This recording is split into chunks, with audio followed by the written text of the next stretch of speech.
Hi, I'm Marna, and this is the Dolls Rescue channel, or I should say, the Blythe Collaboration channel. I am loving this. I have teamed up with several Blythe owners, and I am having so much fun doing Blythe collabs. Today I'm doing one with Little Crafty Kitty. If you do not know about Erica's channel, it is lively.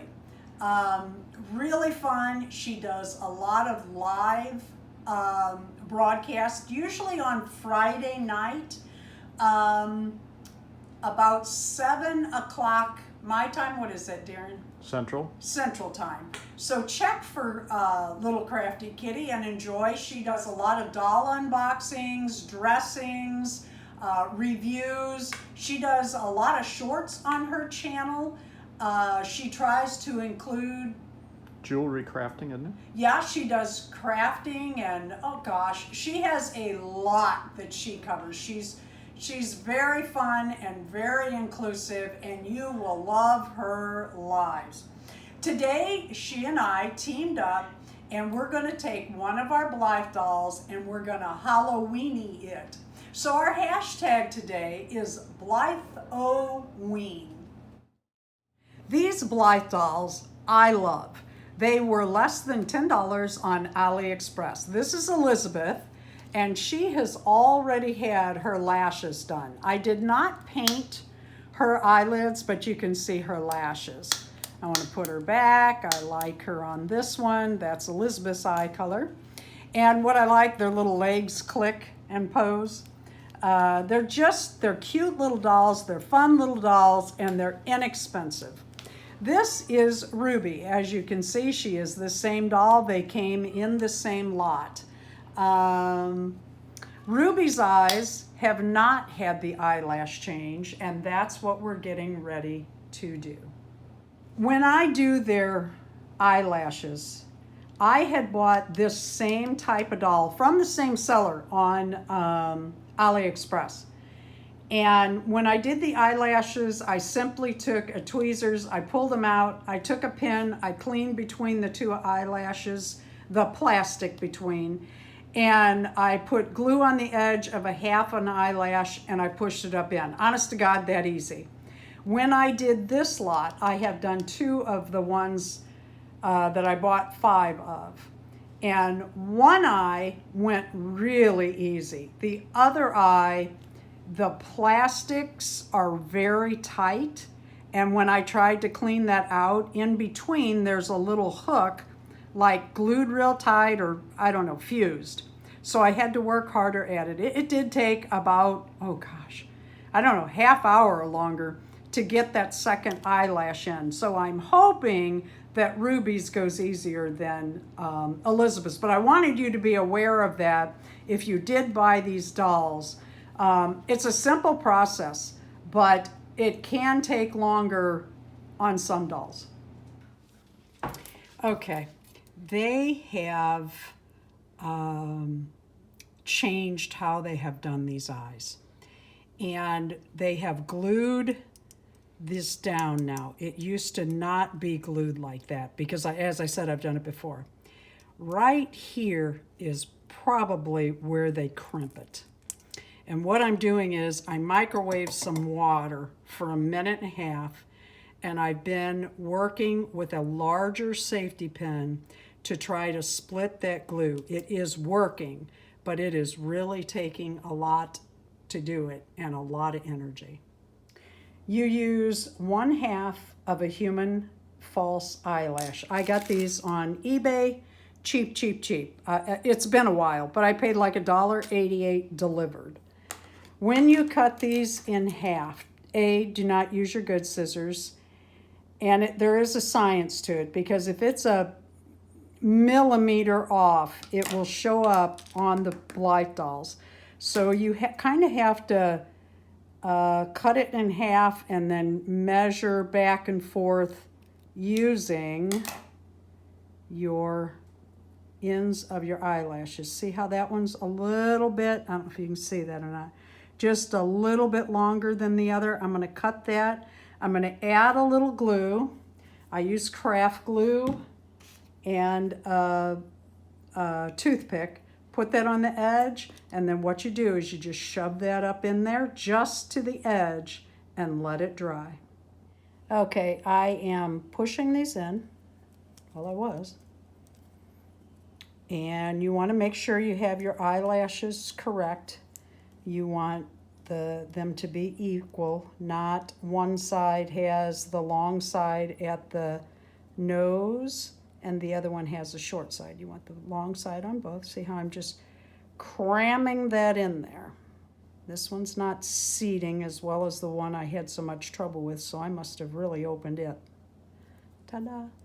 And then you make sure that your eyelashes are even on each side so that when they close down over the face, over the cheek, they lay equal. Okay, our eyelids are ready, and the first thing I'm going to do is get just a little bit of rubbing alcohol on a cotton ball, and just a little bit because you don't want this taking the glue off of the eyelashes you just did. What you're doing is you're removing dirt, any oils from your hands from working on the eyelashes. I do the eyelashes first because of all the knocking around. And then you let that dry while you're picking out your fingernail polish. These are I put these out in September in my bathroom. I love these. I wish they still made these. These are actually new, but you can hardly find the bottles that are shaped like, well, anything anymore. So I've got black, I've got orange, but I think I'm gonna go with this. After this dries, I'll pick out my nail stickers let me pick this up so you can see it here. Pick out my nail stickers. I'm thinking black cats and spider webs, we'll see. And but this has to be dry. You put your stickers on and then you cover with clear fingernail polish or top coat.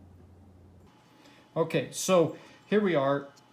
Marna wanted to make these, give these sleepy eyes. That's where the eyes stay closed instead of automatically opening. So we removed the spring that normally causes the eyelids to come back up automatically as soon as you let go of the pull string. So we remove those and then we put a string in there so we can decide when to open the eyelids.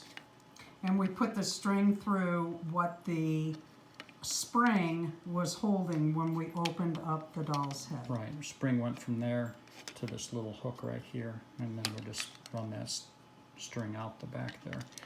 One thing you will find out when you work, or if you get a chance to work with these cheaper Blythes, their heads are made of a much harder plastic, and they don't, and I'm guessing must be a cheaper plastic, and they don't flex like the more expensive Blythes do. So I haven't broke one yet, but when you're pulling those eyes out and putting them back in, you feel like you're gonna break it.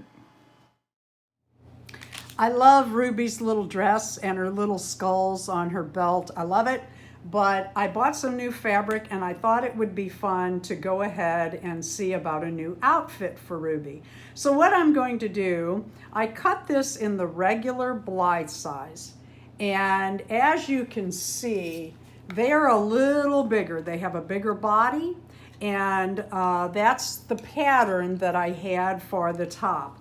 But what I'm gonna do is glue this, and my challenge for the day is see if I can put darts in with glue. I don't know if I can, and I don't know if we will lose what's her name, Sally's face. But we're gonna try it because it's something different. And then I'm just gonna make a little gathered skirt. I was gonna do this different, so it was one of those big flowing skirts, but the the fabric this is not a good fabric for it because it all came out funny. So we're gonna do it like that. I found these little buttons at Walmart. I couldn't believe it. I thought they were just so cute. Hope you can see. What can I put these on so you can see them fine? Okay. And I thought we would put one in her hair. put it on the end of a bobby pin. And I'm thinking the little ghost dog. Okay, I glued her top, and I did more of a pleated top than what I would call darts, although they're kind of darts folded over. But there's her little outfit, and I want to show you her eyes. Let me see how to do this. Can you see her witches and bats? And then she's got the sleepy eyes, so I have Twist two. her a little bit. Which direction? Just side to side. Oh, okay. There we go. Let's see. Each eye has a little bat and a little witch, and they're actually different. Each of the stickers are different. The two witches are different, the two bats are different. And there's her eyelashes. And we keep her eyes on green when they come up. These are a little tight. There we go. There we go. I added beads for Ruby. You can see I have her name on there too. These aren't the best beads. They aren't the beads that I would have chosen. They were the beads that I had. And I don't mind them. I don't know, they kind of remind me of candy corn or something. They're fine. And there is Elizabeth in her Blythe Ween. Thank you, Erica at Little Crafty Kitty. We will leave a link below for you to go see her channel if you haven't before. Thank you for watching the Dolls Rescue channel and our Blythe Ween video. Please leave a like, a comment, and subscribe.